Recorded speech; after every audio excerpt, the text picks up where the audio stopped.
Cancer ಬಗ್ಗೆ ಇದುವರೆಗೂ ನಮಗೆ ಗೊತ್ತಿದ್ದದ್ದು ತಪ್ಪು ಅಂತ ಹೇಳಿದ್ರೆ ನೀವೇನು ಅನ್ಕೋತೀರಾ?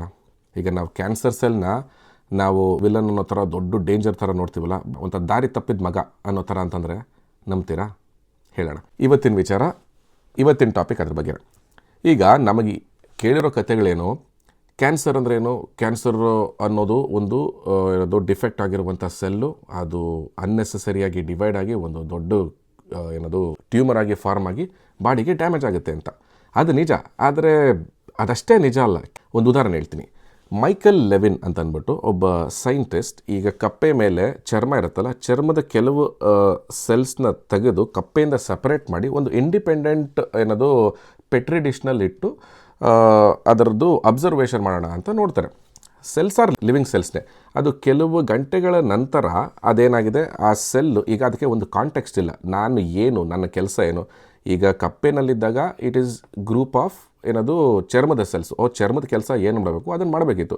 ಈಗ ಚರ್ಮ ತೆಗೆದು ಈಗ ಕಪ್ಪೆನೂ ಇಲ್ಲ, ಚರ್ಮನೂ ಇಲ್ಲ, these are just group of cells independently. ಆವಾಗ ಏನು ಮಾಡುತ್ತೆ, ಈಗ ಇರೋ ಗ್ರೂಪ್ ಆಫ್ ಸೆಲ್ಸು ಸರ್ವೈವ್ ಆಗಬೇಕಲ್ಲ, ಅದಕ್ಕೆ ಆ ಇಡೀ ಸೆಲ್, ಚರ್ಮದ ಸೆಲ್ಸ್ ಏನಿದೆ ಅದು ಒಂದು ರೌಂಡ್ ಬಾಲ್ ಥರ ಫಾರ್ಮ್ ಆಗಿ ಆ ಚರ್ಮದ ಮೇಲ್ಗಡೆ ಏನು ಕೂದಲಿದೆ ಅದನ್ನು ಒಂದು ಮೂಮೆಂಟ್ ಮಾಡಿಕೊಂಡು ಸಿಸಿಲಿಯಂ ಥರ ಯೂಸ್ ಮಾಡಿಕೊಂಡು it starts looking for the food within the environment. ಅಂದರೆ ಅಲ್ಲಲ್ಲೇ ಎಲ್ಲಿ ಊಟ ಇರ್ಬೋದು ಅಂತ ಹುಡುಕಕ್ಕೆ ಶುರು ಮಾಡಿದೆ.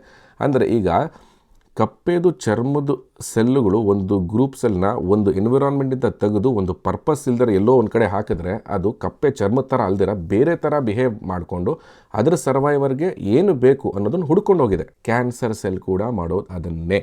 ಹೇಗೆ ಅಂತಂದರೆ, ಈಗ ಕ್ಯಾನ್ಸರ್ ಸೆಲ್ಲು ಒಂಥರ ಎಲ್ಲ ನಮ್ಮ ಬಾಡಿನಲ್ಲಿರೋ ಸೆಲ್ಗಳೆಲ್ಲ ಏನು ಅಂದರೆ ಒಂಥರ ಸಮುದಾಯ ಇದ್ದಂಗೆ ಸೆಲ್ಗಳೆಲ್ಲ. ಓಕೆ, ನಾವು ಇಲ್ಲಿದ್ದೀವಿ, ನಾವು ಈಗ ಮಸಲಲ್ಲಿದ್ದೀವಿ, ನಾವು ಮಸಲ್ ಸೆಲ್ಸು, ಮಸಲ್ ಜೊತೆಯಲ್ಲಿ ನಾವು ವರ್ಕ್ ಮಾಡಿದ್ರೆ ಈ ಥರ ಮಸಲ್ ವರ್ಕ್ ಆಗುತ್ತೆ. So we are going to work together, ಜೊತೆಯಲ್ಲಿ ಕೆಲಸ ಮಾಡಿಕೊಂಡು ಒಂದು ಆ್ಯಕ್ಷನ್ ತರೋಣದ ಅಂತ. ಅದೇ ಕಮ್ಯುನಿಕೇಷನ್ ನಡೀತಾ ಇರುತ್ತೆ. ಪ್ರತಿಯೊಂದು ಸೆಲ್ಲು ಮತ್ತು ಪಕ್ಕದಲ್ಲಿರೋ ಸೆಲ್ಲು ಎಲ್ಲ ಸೆಲ್ಗಳು ಕಮ್ಯುನಿಕೇಷನ್ ನಡೀತಾ ಇರುತ್ತೆ through what we call it as exosomes. ಆ ಕಮ್ಯುನಿಕೇಷನ್ ಯಾವಾಗ ಸ್ಟಾಪ್ ಆಗುತ್ತೆ, ಔಟ್ಸೈಡ್ ಕಮ್ಯುನಿಕೇಷನ್ ಸೆಲ್ ಒಳಗಡೆ ಬರೋದಾಗಿರ್ಬೋದು ಅಥವಾ ಸೆಲ್ ಕಡೆಯಿಂದ ಕಮ್ಯುನಿಕೇಷನ್ ಹೊರಗಡೆ ಹೋಗದೆ ಆಗಿರ್ಬೋದು, ಆವಾಗ ಏನಾಗುತ್ತೆ, ಸೆಲ್ಗೆ ಯಾವುದು ಡೈರೆಕ್ಷನ್ಸ್ ಬರ್ತಾ ಇಲ್ಲ, ನೀನು ಎಲ್ಲಿದೆಯಾ ಅಂತ ಗೊತ್ತಿಲ್ಲ, ಏನು ಮಾಡಬೇಕು ಅಂತ ಗೊತ್ತಿಲ್ಲ. ಆವಾಗ ಏನು ಮಾಡುತ್ತೆ cell, it tries to survive itself. ನಾನು ಒಬ್ಬನೇ ಇದ್ದೀನಿ. ಈಗ ಒಂದು ಗ್ರೂಪಲ್ಲಿದ್ದರೆ ನಿನಗೊಂದು ಪರ್ಪಸ್ ಇದೆ, ನಮ್ಮ ಗ್ರೂಪಲ್ಲಿ ಏನು ನಡೆಯುತ್ತಪ್ಪ, ನೀನೇನು ಮಾಡ್ತಾ ಇದೆಯಪ್ಪ, ನಿಮ್ಮದು ಫುಡ್ ಎಲ್ಲಿ ಬರ್ತಾ ಇದೆ, ಸರ್ವರ್ ಎಲ್ಲಿ ಬರ್ತಾ ಇದೆ, ನಂದು ಅಲ್ಲೇ ಅಂತ. ಈಗ ನೀನು ಗ್ರೂಪಲ್ಲಿಲ್ಲ, ಐಸೋಲೇಟ್ ಆಗಿದೆಯಾ. ಸೊ ನಿಂದು ಪ್ರೈಮರಿ ಆಸ್ಪೆಕ್ಟ್ ಏನು, ಇಂಟ್ಯೂಷನ್ ಏನು, ಸರ್ವೈವಲ್. ಕ್ಯಾನ್ಸರ್ ಸೆಲ್ ಕೂಡ ಅದನ್ನೇ ಮಾಡೋದು. ಮತ್ತು ನಾವು ಕ್ಯಾನ್ಸರ್ಗೆ ಈ ರೇಡಿಯೇಷನ್ ಎಲ್ಲ ಕೊಡ್ತೀವಲ್ಲ, ಕೀಮೋಥೆರಪಿ ಎಲ್ಲ ಮಾಡ್ತೀವಲ್ಲ, ಹೋಗುತ್ತಲ್ಲ ಅಂದರೆ ಅಷ್ಟೆಲ್ಲ. ಆದರೆ ಈಗ ಪ್ರತಿಯೊಬ್ಬರು ಕ್ಯಾನ್ಸರ್ ಬಂದವ್ರಿಗೂ ಕ್ಯಾನ್ಸರ್ ವಾಸಿ ಆಗಿದೆ ಅಂತ 100% ಹೇಳಲ್ಲ. ಪ್ರತಿ ವರ್ಷವೂ ಅವ್ರಿಗೆ ಚೆಕಪ್ ಮಾಡ್ತಾ ಇರೋದೆ. ಏನಕ್ಕೆ, ಕ್ಯಾನ್ಸರ್ ವಾಪಸ್ ಬಂದರೆ ಅಂದರೆ ಏನರ್ಥ, ಕ್ಯಾನ್ಸರ್ ಸೆಲ್ಗೆ ನಮ್ಮ ರೇಡಿಯೇಷನ್ಸಿಂದ ಅಥವಾ ಕೆಮಿಕಲ್ಸಿಂದ ಸಾಯಿಸ್ಬಿಡ್ತೀವಿ ಅಂತನಾ?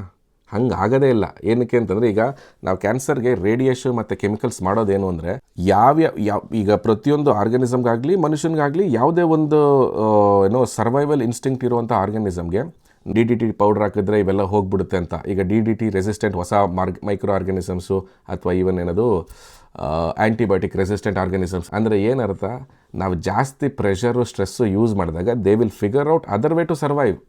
ಕ್ಯಾನ್ಸರ್ ಸೆಲ್ ಕೂಡ ಅದೇ ಮಾಡುತ್ತೆ. ಈ ರೇಡಿಯೇಷನ್ಸು ಮತ್ತು ಕೀಮೋಥೆರಪಿ ಎಲ್ಲ ನಡೆಸಿದಾಗ ಅದು ವೀಕ್ ಆಗ್ಬೋದು. ಅದರಲ್ಲಿ ಯಾವುದು ಸರ್ವೈವಲ್ ಆಫ್ ದ ಫಿಟ್ಟೆಸ್ಟ್ ಇರುತ್ತೆ, that is going to figure out radiation ಮತ್ತು ಕೀಮೋಥೆರಪಿ ಇವೆಲ್ಲ ಬಿಟ್ಟು ಬೇರೆ ಥರ ಹೆಂಗೆ ಸರ್ವೈವ್ ಆಗ್ಬೋದು ಅಂತ. ಸರ್ವೈವ್ ಆಗುವಂಥ ಬೇರೆ ಮಾರ್ಗನ ಹುಡುಕೊಂಡು ಸರ್ವೈವ್ ಆಗುತ್ತೆ. That is your cancer remission. ಎಲ್ಲರ ಬಾಡಿನಲ್ಲೂ ಈ ಥರ ಒಂದಲ್ಲ ಎರಡು ಸೆಲ್ಲು ಈ ಥರ ದಾರಿ ತಪ್ಪಿ ಅಲ್ಲಿ ಇಲ್ಲಿ ದಾರಿ ತಪ್ಪದ ಮಗ ಅಂತ ಓಡಾಡ್ತಾ ಇರುತ್ತೆ. ಅಂಥ ಟೈಮಲ್ಲಿ ನಿಮ್ಮದು ಇಮ್ಯೂನ್ ಸಿಸ್ಟಮು ಅಂಥವನ್ನೆಲ್ಲ ಹುಡುಕಿ ನನ್ನ ಮಗನೇ ನೀ ಈ ಥರ ಕೆಲಸ ಮಾಡೋದು, ನೀನು ಇಲ್ಲಿ ಇರೋನಲ್ಲ. ಕರೆಕ್ಟಾಗಿ ಯಾರು ಯಾವ ಸೆಲ್ಗಳು ತಪ್ಪಿದೆಯೋ ಅಂಥ ಸೆಲ್ಗಳು ಮಾತ್ರ ಹುಡುಕಿ ಅದನ್ನು ಡೆಸ್ಟ್ರಾಯ್ಡ್ ಮಾಡಬೇಕು. ಮಿಸ್ಸಾಗಿ ಏನಾದರೂ ಇವ್ರಿಗೆ ಮೆಸೇಜ್ ರಾಂಗ್ ಬಂತು ಅಂತಂದರೆ ಎಂತೆಂಥ ಸೆಲ್ನ ಹೊಡಿಯೋಕ್ಕೆ ಶುರು ಮಾಡುತ್ತೆ. ಆವಾಗ ನಿಮಗೆ ಆಟೋ ಇಮ್ಯೂನ್ ಡಿಸಾರ್ಡರ್ ಅಂತ ಕರಿತೀವಿ ಅದನ್ನು ಬಾಡಿನಲ್ಲಿ. ಯಾವಾಗ ಬಾಡಿನಲ್ಲಿರೋ ಸ್ವಂತ ನಮ್ಮ ಸೆಲ್ಗಳೇ ನಮ್ಮ ಸೆಲ್ ಮೇಲೇ, ಅಂದರೆ ಫ್ರೆಂಡ್ಲಿ ಫೈರ್ ಅಂತಾರೆ ಇಂಗ್ಲೀಷಲ್ಲಿ. ನಾವು ಒಂದು ಅಬ್ಸರ್ವ್ ಮಾಡಬೇಕಾಗಿರೋದು, ಇಮ್ಯೂನ್ ಸಿಸ್ಟಮ್ ವಿಲ್ ಪ್ಲೇ ಒಂದು ಬ್ಯಾಲೆನ್ಸಿಂಗ್ ಆ್ಯಕ್ಟ್ ಅಂತ ಹೇಳ್ತೀವಿ. ಏನು ಅಂದರೆ, ಅದಕ್ಕೆ ಯಾವ ಸೆಲ್ಲುಗಳು ಕರೆಕ್ಟಾಗಿಲ್ಲ ಅನ್ನೋದನ್ನು ಮಾತ್ರ ಐಡೆಂಟಿಫೈ ಮಾಡಿ ಡೆಸ್ಟ್ರಾಯ್ ಮಾಡಬೇಕು. ಮಿಸ್ಸಾಗಿ ಇವ್ರಿಗೇನಾದರೂ ಕಮ್ಯುನಿಕೇಷನ್ ಮಿಸ್ ಆಯಿತು ಅಂತಂದರೆ ನಮ್ಮದೇ ಹೊಡೆದಾಕುತ್ತೆ. ಅದೇ ರೀತಿ ಕಮ್ಯುನಿಕೇಷನ್ ಸರಿಯಾಗಿ ಬರಲಿಲ್ಲ ಅಂದರೆ ಈ ಏನದು ಸರಿಯಾಗಿಲ್ದಿರೋ ಸೆಲ್ಗಳೇನಾಗಿದೆ ಅದು ಡಿವೈಡ್ ಆಗಿ ಟ್ಯೂಮರ್ ಆಗೋಗುತ್ತೆ. So it is a very great balance that happens in the body. ಇದ್ರದ್ದು ಬಾಟಮ್ ಲೈನ್ ಏನು ಅಂತಂದರೆ, ನಾವು ಅಂದ್ಕೊಂಡಿದ್ದು ಕ್ಯಾನ್ಸರ್ ಸೆಲ್ಗಳು ಅದೇನು ತಪ್ಪು ಸೆಲ್ಗಳಲ್ಲ, ಬರೀ ದಾರಿ ತಪ್ಪಿದ ಸೆಲ್ಗಳಷ್ಟೇ. ಅದೇ ರೀತಿ ನಮ್ಮ ಮನುಷ್ಯರಲ್ಲೂ ಎಷ್ಟೋ ಜನ ದಾರಿ ತಪ್ಪೋದು ಇದಕ್ಕೆಲ್ಲ ಕಾರಣ ಏನು? ಐಸೋಲೇಷನ್. ಜಸ್ಟ್ ಸೆಲ್ಸ್ ಥರನೇ ನಮಗೂ ಐಸೋಲೇಷನ್. ನೀವು ಅದೇ ಥರ ಯೋಚನೆ ಮಾಡಿ, ಯಾವತ್ತಾದರೂ ಡಿಪ್ರೆಷನ್ ಆಗಿ, ಲೋನ್ಲಿ ಆಗಿ ಅಥವಾ ಎಲ್ಲೋ ದಾರಿ ತಪ್ತಾ ಇದ್ದೀರಾ ಅಂತ ಅನ್ಸಿದ್ರೆ ಜಸ್ಟ್ ಟಾಕ್ ಟು ಸಮಬಡಿ. ಮತ್ತೆ ಮಾತಾಡೋಣ.